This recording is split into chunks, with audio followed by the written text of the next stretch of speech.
की करेंसी के साथ आखिरकार क्या हो रहा है? क्या जापान आर्थिक संकट में फंस रहा है? तो वहीं दूसरी तरफ ताइवान के संग भारत ने कुछ ऐसा किया है जो चाइना को बिल्कुल भी अच्छा नहीं लगेगा। अरुणाचल प्रदेश में चाइना ने नाम बदला था, लेकिन अब उसे असर ताइवान में दिखना शुरू हुआ है। जियोपॉलिटिक्स में बहुत कुछ चल रहा है, हमेशा की तरह जानने को मिलेगा बहुत कुछ। आइए जानते हैं इन खबरों को विस्तार से। जापान पिछले कुछ सालों से काफी कम आर्थिक वृद्धि दर्ज कर रहा है, लेकिन उसकी करेंसी लगातार नीचे जा रही है। जापान का मुद्रा डॉलर के मुकाबले लगातार कमजोर हो रहा है। लिहाजा सवाल उठने लगे हैं कि क्या जापान किसी आर्थिक संकट की तरफ बढ़ रहा है? जापान के मुद्रा के पतन का क्या कारण है? पहली बात ये कही जा रही है कि प्रमुख मुद्राओं के मुकाबले जारी गिरावट के बीच सोमवार को जापानी मुद्रा येन डॉलर के मुकाबले 160 के निचले स्तर पर पहुंच गया है, जो अप्रैल 1990 के बाद से इसका सबसे कमजोर पॉइंट है। दूसरा, सोमवार को जापानी मुद्रा अपने सबसे कमजोर पॉइंट पर पहुंच गया और 1.2% की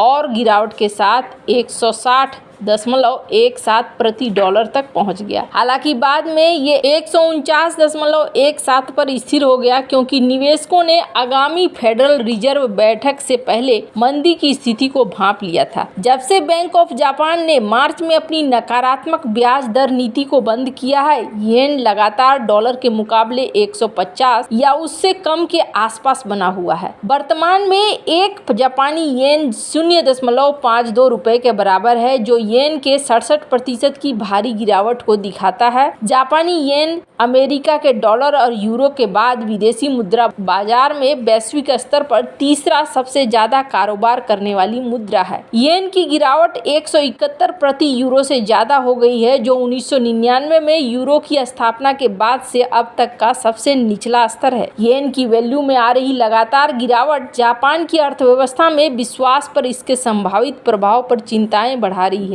ऐसा माना जा रहा है कि जापान से निवेशकों का विश्वास उठ सकता है और जापान से पैसे निकलकर अमेरिका में निवेश और बढ़ सकता है। येन का इतिहास 1867 में मीजी बहाली से मिलता है, जब नई सरकार ने आधुनिक मौद्रिक प्रणाली अपनाने का फैसला किया था। येन को आधिकारिक तौर पर 1871 में मौन पर आधारित सिक्कों की पिछली जटिल प्रणाली की जगह जापान की मुद्रा के रूप में पेश किया गया था। येन को आरक्षित मुद्रा के रूप में प्रमुखता मिली है, खासकर 1980-1990 के दशक की शुरुआत में, जब जापान की अर्थव्यवस्था तेजी से बढ़ रही थी। हालांकि 1990 के दशक की शुरुआत में आर्थिक बुलबुले के फूटने से लंबे समय तक आर्थिक स्थिरता बनी रही, जिससे लॉस्ट डिकेड के रूप में जाना जाता है। येन की स्थिति को इन्होंने बहुत हद तक प्रभावित किया। 1971 में जापान का स्वर्ण मानक से हटना एक महत्वपूर्ण क्षण था, जिससे येन को अन्य मुद्राओं के मुकाबले एक अस्थायी एक्सचेंज रेट अपनाने की अनुमति थी। अब एक बार फिर से यहाँ पर स्थिति गड़बड़ होती हुई दिख रही है। खैर, जहां एक तरफ ये सब कुछ हो रहा है, वहीं दूसरी तरफ एक बड़ी हलचल देखने को मिली WTO में, जहां पे ताइवान और भारत ने दुनिया को ये दिखाया कि दोनों ही देश आपस में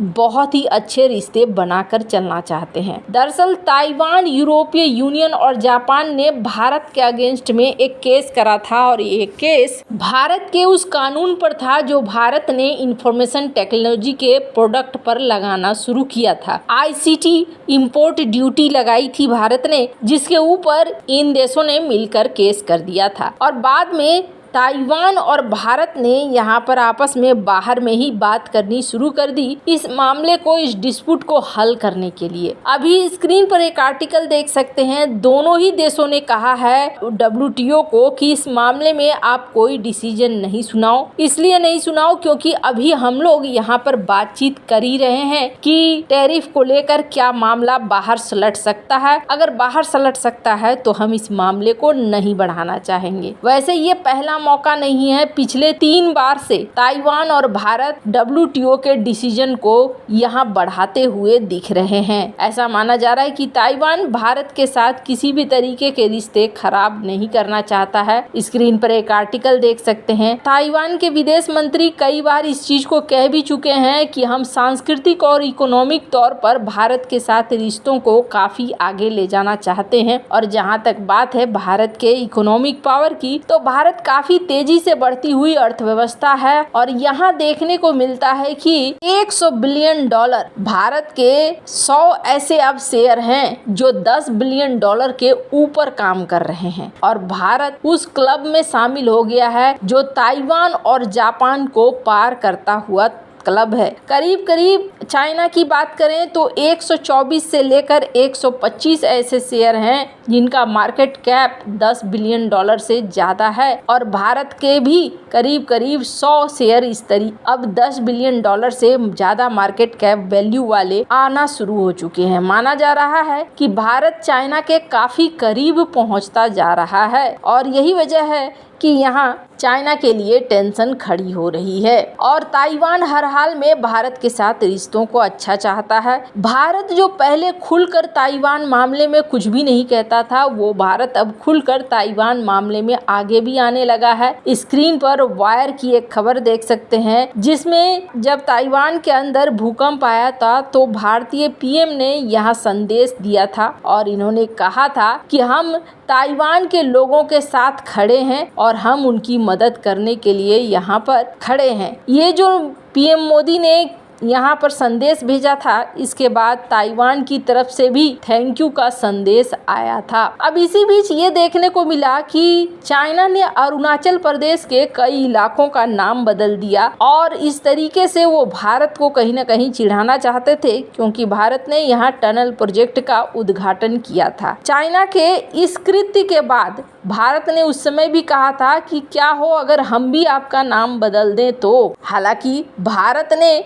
नाम तो नहीं बदला, पर हाँ अभी जो भारत ने किया है वो टेंशन दे रहा है चाइना को। अब तक भारत वन चाइना पॉलिसी को मानता रहा है, लेकिन इधर के कुछ सालों में भारत ने वन चाइना पॉलिसी को लेकर कोई बयान नहीं दिया है कि हम इस वन चाइना पॉलिसी को मानते हैं या फिर नहीं मानते हैं। भारत की सांस्कृतिक यूनिट है जिन्होंने अमृत महोत्सव नाम एक हैंडल बना रखा है और वहां पर शेयर किया गया एक क्विज और इस क्विज में दिखाया गया ब्रह्मोस मिसाइल को और 4 ऑप्शन दिए गए। इसमें लिखा गया कि भारत ने हाल ही में किसको ब्रह्मोस मिसाइल बेचा है, मॉरिशस को, ताइवान को, कंबोडिया को, फिलीपींस को। इन्होंने लिखा टू विच कंट्री। इन्होंने देश के आधार पर संबोधित कर दिया है ताइवान को। इस पूरे पिक्चर में 2 चीजें हैं, एक तो ब्रह्मोस और दूसरा किसे दिया गया है। चाइना पहले से ही ब्रह्मोस से चिढ़ा हुआ है और इस बीच में भारत ने इस तरीके का एक क्विज डाल दिया है